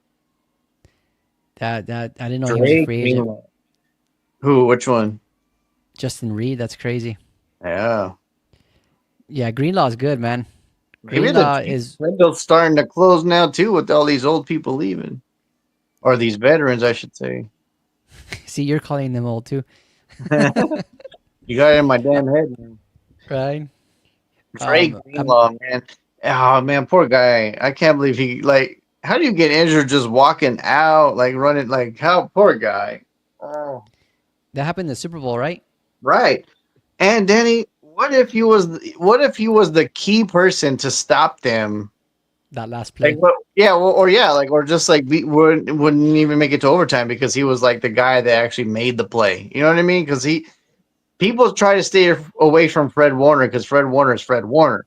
But like him and Dre Greenlaw together are pretty much unstoppable. So imagine them going to Greenlaw at some point with Kelsey or something, and then he blows up a play, and then they end up winning the Super Bowl. Like, like there's so many what ifs because of his damn Achilles. Like that's crazy. But that's the thing, Jay. Like, given his play, like that dude is good enough to be an X factor. Like he's Right, shown up for the Niners so many years now. right. And now he's a free agent. Dang. Yeah, that's crazy. I hope Drake we get Greenlaw. him just so I can like troll Dave, and then Dave be like, "Jerky ain't gonna do nothing. He sucks." He's a has been. Yeah, he'll like make up all this excuses. Chase Chase Young. Young is so disappointing. You mentioned Najee Harris, but I think Young has been such a letdown. Yeah. He had I mean he had the type of that type of hype that I'm trying to draw I'm drawing a blank on his name. The guy from South Carolina, defensive end that came out of he got drafted by the Texans, I want to say.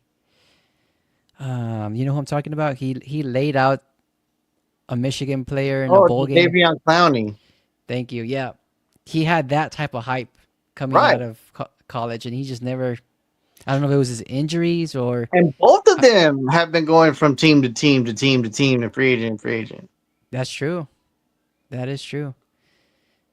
But I mean, man, Chase Young, like I think that's probably even more disappointing than Clowney at this point Oh yeah. because he had Chase Young was playing with Deron Payne, playing with Jonathan Allen, playing with Montez Sweat. Like that's a freaking crazy defensive line, and you still did not surpass them in sacks. Like, come on, dude. Like, one of them was gonna get the double team, and you were left 1-on-1, and you couldn't deliver. So I don't know. He did have a better year though with the Saints. I just don't know if that's consistent. You know, if it's going to be consistent. Right. That one really worries me there. Here's number 27, Drew Dalman, center. That's the center you want, right? Yeah, He's the NFL's number 4 center, which I don't know. It's just That's good.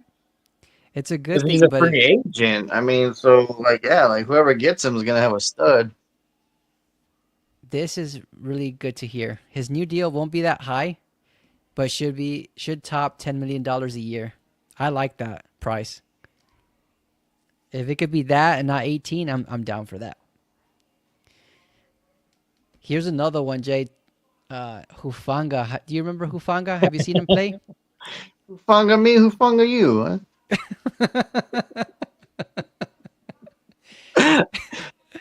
This is another name to add to like the Yeah, who's your Palomalos and mama? Who's your who's mama? your No, mama.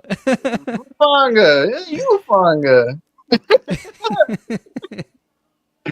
Oh But man, this guy, I know I've seen him play, and he's all over the field. I he's like him good. at safety. Yeah, I think he was with at USC. I think that's where he came out of. But I remember him because his first year in the league, his first game was against us when it was like it was raining in Chicago. It was like a horrible like a rainstorm, and that was the start of the year. And that dude was making the plays for the whole Niners defense. It wasn't Dre Greenlaw. It wasn't Fred you know Warner. Fred Warner. Yep, thank you. It was Hufanga making plays all over the field, and that's the way he plays, man. He's where the ball needs to be. I like his play style. So I'm curious to see like what he's gonna cost, but I would love to get him on my team. Right. That's the type of player that I want on the defense. Somebody that's always near the ball. This one is interesting. Mekhi Becton.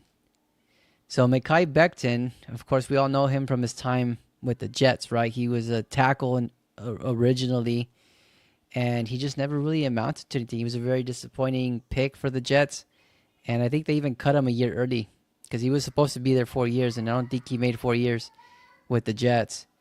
And what do the Eagles do? Like they do with every person they sign, they turn them into a freaking gem.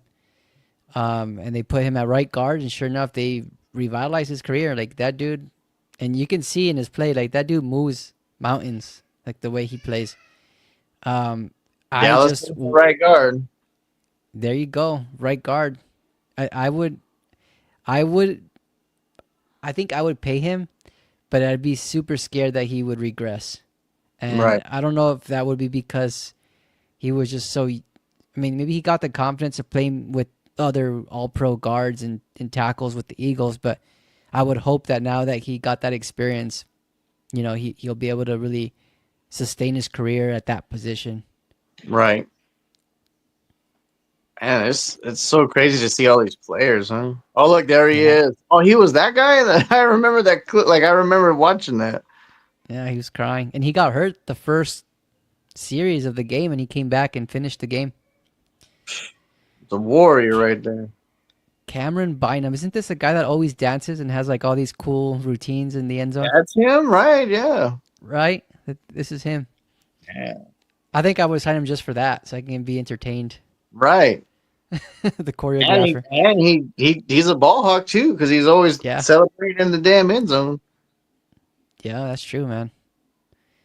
He does have a knack for finding that ball. The 27-year-old defensive tackle. I'm not even gonna try to say No, his no, name. you you gotta do it. I saw you like just like, well, I don't know what to do. I was sounding it out before I even said it. On On Wuzurike. Onwuzurike Levy. Yep. Another OC. You know what? We should put him next to OC. Do see, I can't even like now. I'm putting their names together. OC Duke is out. Like, Ozaunwa. yeah, they're like, and on the lineup we have Michael Parsons, Osaguzugaga, and the Uzigaga Newski. All right, like that'd be such a tongue twister. And at safety, Hufunga. Yeah, no, you funga. Amari Cooper, man, how old is he now? He has to be like He's like around our age, I would Oh, he's 30 years old. He's still not that bad. Maybe he has 2 more years in him. assume. Too damn. You're making him. Ernest You're making him like. Jones. Oh wow, Ernest Jones too. This is crazy though because this guy just left the Rams last year to join the Titans, and they didn't even give him a chance. So I wonder what the heck happened. The They must have Titans. released him. Man, that's wild. Well, the So I Titans, think dude, like, there's a reason why they have the number one pick. Like they were just such a mess. that's weird. This one's surprising. I wasn't expecting to see his name on here. Mulrig. I'm not too familiar with Mulrig. Carlton Davis, older cornerback. He's solid. Right. Here's your guy. There's AJ. There's Aaron. Hey, Aaron Jones. Jones, bring home Jones. I would even be thrilled, man, if he joined the Bears. Like, this is a guy that I followed for. I mean, given right, he's with the Yeah, Packers. So we've all followed him, man. yeah, that dude. Oops, I didn't mean to do that. Jamie and Sherwood. Asante Samuel Jr. That's surprising. Wait, he's a free agent? I didn't know that. I didn't either. Why would they let him go? Damn, that dude's pretty solid, man. Right. Hey, who was the one that was picking you on and picking you off in Madden? That was him. No, he picked off once. There it was the safety, but man, that dude was having a field day. I was like, where the hell did you come from? it was Um, it was Asante. Asante kicked my ass. that shit was insane. Juwan Johnson. This one's He's a a good one. good, yeah, he's a Yeah, good tight end.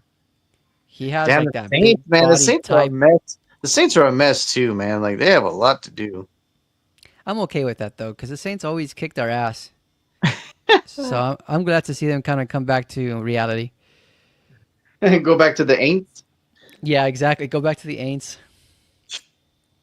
Dan Moore Jr. tackle. Not too familiar with him. Yeah. Levante David. Now this Oh, guy's old. Levante David though. He would bring some good veteranship to you. And I don't know if you saw before we jumped on, Bobby Wagner re-signed with the Commanders for another year. Oh, really? So he's about the same age as Levante David, right? If I remember Right. correctly. Yeah, they're about this. They're about our age. Deo Obadebingo. This guy is what I've heard is he's a sleeper. This dude, like you again, like I guess what the copy's saying here, you have not heard his name too much, but he's quietly had like really good years. And this past year, he had eight sacks, which is pretty good. Well, Cam heck, if you get him Robinson, on a discount, you would win overall. yeah, that's the type of thing though. Like also free agency is not just about making the big splashes; it's about adding like solid players, right? That would just Or elevate. depth. Like yeah, like last year, I know that you probably don't remember like Jonathan Grenard, right? He was coming from the Vikings, and that dude ended up going to the Texans. Or no, I think I have that reversed. Who was it? It wasn't Grenard. Danielle Hunter. Well, Danielle Hunter, he's a big name, right? He was a big name that signed. But then, Van oh, Ginkel. Grenard was with the Texans. That's where I'm confused. So Grenard was with the Texans, was a free agent. The Vikings signed him to replace Danielle Hunter, and he fucking probably had a better year than Danielle Hunter did. So like, and I don't even think they paid too much money for him. At that point, they were cutting Danielle Hunter to save money for cap space. They signed this guy for a way lower price, and he had just as big impact. So like, that's what free agency is about, right? Finding those people. Cam Robinson is a free agent. That's surprising. And this is one guy that the Vikings traded for right before the trade deadline last year. So he was like a band-aid because their starting left tackle got hurt All right. against the Bears, I believe. Paulson Adebo. I've heard his name a lot. I just don't know. I mean, the Saints haven't had a really good defense in a while, so we would need to get some insight from Saints fans to see how good he is. Will Fries. Where does he fry? J.K. J.K. Dobbin. Dog. Dude, if he would just stay healthy, he would be a top 10 running back. Look at this, 26. I thought he was older than that. Maybe I just think that because of all the injuries. Dude, if he would just stay healthy, he would be a top 10 running back. Yep. Dante Fowler. Oh, Th- man. This guy's kind of bounced around in his career too. Yep. Damn, that's weird that Washington re-signed him. Kevin Zeitler or Zeitler. Veteran presence. He could be a good right guard for you guys. Right. Yeah, heck yeah. Tershawn Wharton. Look at this, Tevin Jenkins. That dude has so much potential, man, but he never stays healthy. He was so frustrating to watch. But you could tell he has that ability to really shut people down. It's just he always gets hurt for some reason. D Hop, 52. Patrick Jones. This is another under the radar player. Like here he goes. The Vikings have Jonathan Grenard and Andrew Van Ginkel. Andrew Van Ginkel's another one. It didn't even come to my mind, right? He had that really good success with the Vikings this past year and Right. probably had a way better career. He probably had a career year with the Vikings than he did any time in Miami. You know who was a big disappointment though, Jay? We really touched on him in the draft show last year. Dallas Turner. We were expecting so much from him, and that dude just didn't show up. That was the Vikings, right? Mm-hmm. Yeah, he was that linebacker that everybody wanted, and then he dropped because of Penix Jr.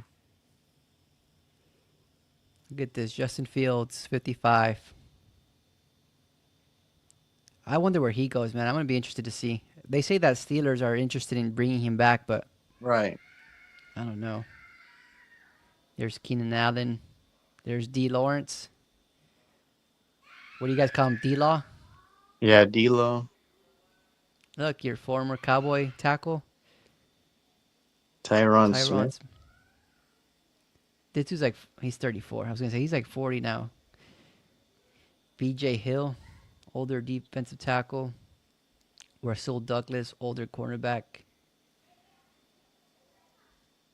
Jerron Reed, I like this one, Jerron Reed, but he's old now, 32. Zach Zach Ertz, man, that Ertz. He's been a journeyman too. but he's had success everywhere he goes. Right. He's all reliable for sure. He's probably going to come back, right? You would think to the Commanders. He had that chemistry with Jaden Daniels. This one is a good one. Marquise Brown. I want to know where he goes. I would love to see him come to the Bears just by his, speeding playmaking abilities, but I don't know if that'll be the case. Well, Ben Johnson does love speed. That's true. He did have Jameson Williams. What do you think about Rico Dottle? Do you think that's the end of his tenure in Dallas? Yes and no. If I think if we're able to get like a big name, then it would be. But I mean, we still need running back. So I mean, we could still get a big name and bring him back because I don't think he's gonna be that expensive. He shouldn't be, right? Yeah. Robert Spillane. Tyler Conklin. This is another guy, man. He had a lot of potential. He just never really amounted to anything. Always Yep. hurt. Ryan Kelly. Anybody's looking for a veteran center? I mean, I wouldn't mind him either. It's just his problem is he's always hurt. Or he has been hurt recently.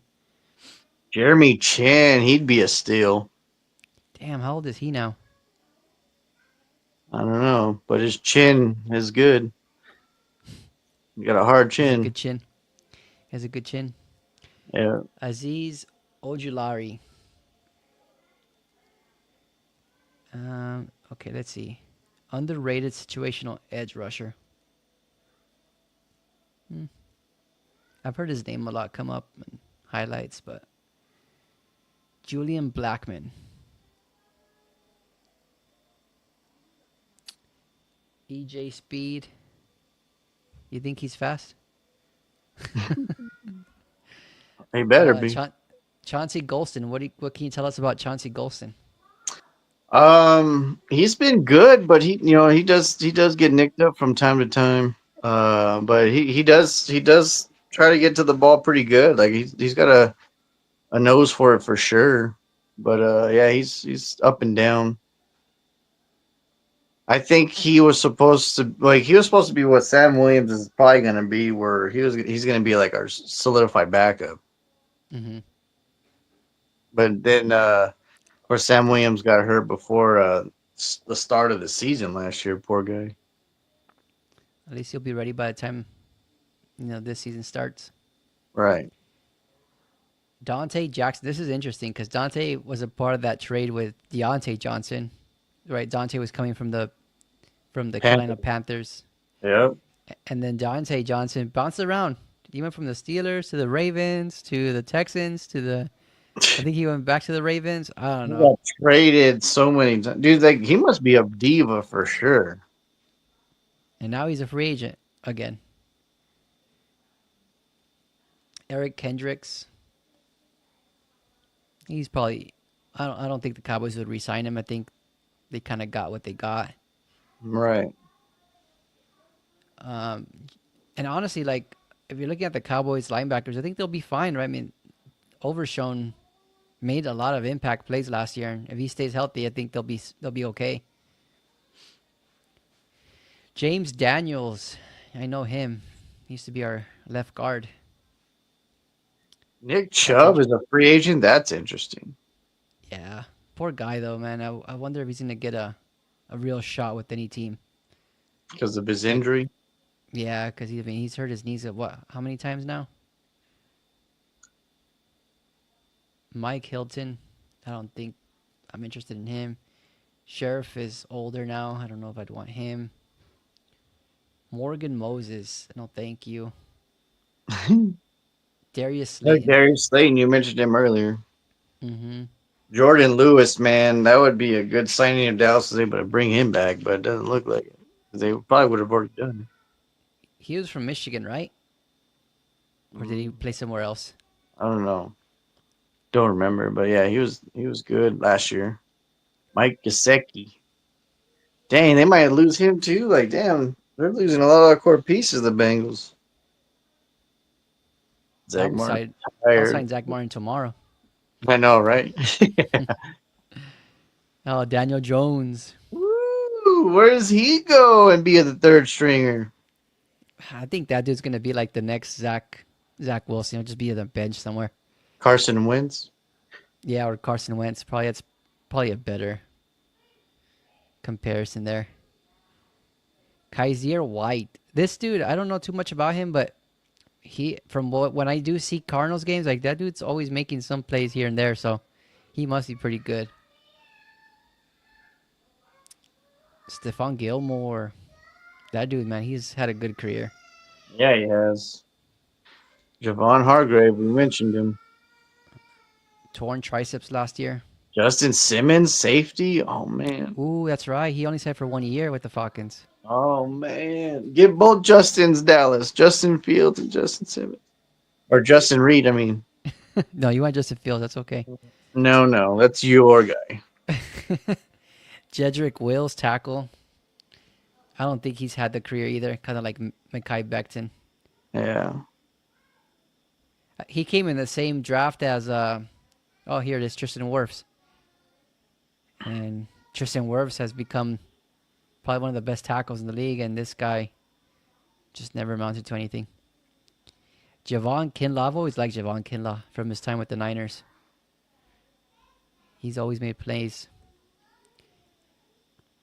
Is he a tackle or defensive end? That's the thing. I don't remember. I could have sworn he was a defensive tackle.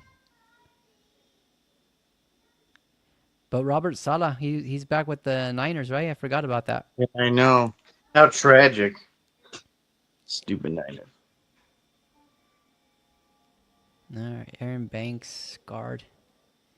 He's another one that is projected to get like $18 million a year for a guard. Like those numbers just seem very inflated to me. I don't know how Man, I would feel that's about paying that crazy. money. Puna Ford. Kenneth Gainwell's a free agent too. Wow. Ah, that's a good one. That's a little nice little shift back that catches balls out of the backfield. Right. Cooper Cooper Rush, number Rush. 98. Coop. He'll probably re-sign with you guys. That'd be cool. Patrick McCarry started every game at Garden 2024. I wonder how much he'll cost. I like that versatility. Restricted free agents. This is what you mentioned earlier. Cavante Torpin, Jalen Warren, Jordan Mason, Ryan Stonehouse, the punter. Interesting. So yeah, Jay, that's what the top 100 free agents look like. It's going to be interesting to see how it all kind of takes Oh, form shake next it week. down. Man, that's gonna be wild, man. So next week's going to be pretty fun. I'm going to be in El Paso next week. So You maybe we are? can do our live show in person next week. What do you That would be think? great. Yeah, we'll just like post up with one camera and like do mics and like we did the draft. So what day are you coming? I'll be in on Saturday. Okay. Well, yeah, and We'll then be free agency would already be in like neck deep, so we'd be able to do like do a yeah, lot of. Wait, Saturday to what though? till next Saturday. So I'm there the Oh, whole okay. week. Nice, nice. All right, cool. Yeah, that'd be awesome. Yeah, We should do it we'll together. make it happen. Yes, Well, this was sir. a long show, like I was anticipating. I thought we had a lot to cover, a lot of news, right? So it was fun. Absolutely. Honestly, it was longer than I thought it was going to be Yeah. because we broke down the free agency thing. That was pretty fun. That was pretty good. So, and Danny, another good one in the books. Until next time. Yes, sir. All right, ladies and gentlemen, this is our finale of tonight's episode. Please like, share, follow for the Sun City or with the Sun City Leatherheads podcast. I'm JD Straselli. That's Danny Ramirez. Danny, always a pleasure, sir, and we'll see you soon in person. All right, man. It's been fun. We'll talk to everybody all next week. Thanks for tuning in. Sun City Leatherheads podcast out.